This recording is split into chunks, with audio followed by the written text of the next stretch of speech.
كلام النجم الجزائري جمال بالعمري عن منتخب مصر. اسمع جمال، انت عشت بطولات، توجت بكاس افريقيا بكاس العرب وشفت الفرحة والاستقبال بالنسبة للجزائريين.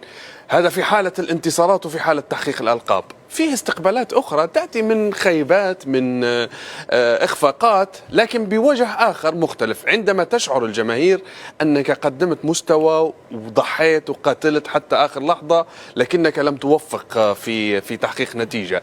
فهذه الفوارق بين الفرحة، فرحة التتويج وفرحة الاستقبال بعد الإخفاق، كيف من الممكن أن يبني عليها اليوم المنتخب المصري وأيضا المنتخبات اللي عاشت إخفاق لكنها لم تستقبل؟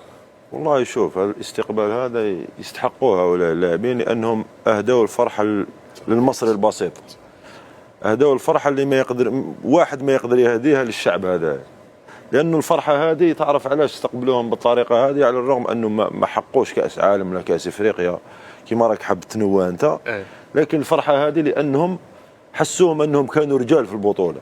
احنا هذا الشيء اللي نطلبوه اكثر، الشعب المصري ولا الشعب الجزائري ولا المغربي ولا الليبي، تكون راجل فقط، وبعدها حتى لو انهزمت برجوله معليش ما نلوموكش، بالعكس نستقبلوك لانك كنت راجل وقاتلت من اجل الرايه الوطنيه وقاتلت من اجل الشعب المصري وقاتلت.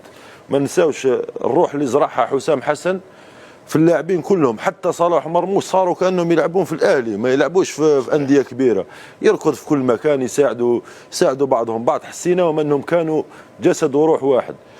ونشوف انه وشوف حين تكون راجل الكل حاضر هنا، كل لاعبين يعني. صلاح ما قالكش انا لا نروح نوقع ولا نروح اجازه ولا نجي نستقبل، صح ولا لا؟ لانه تخلي مانيش حاب ندخل في سياق اخر، لاني هاي عندي غصه حتى انا شويه. ادخل عندك المساحه. لانه شوف حين فرحت شوف حين تكون راجل وتمثل الشعب احسن تمثيل وتمثل منتخبك احسن تمثيل، هاي النتيجه.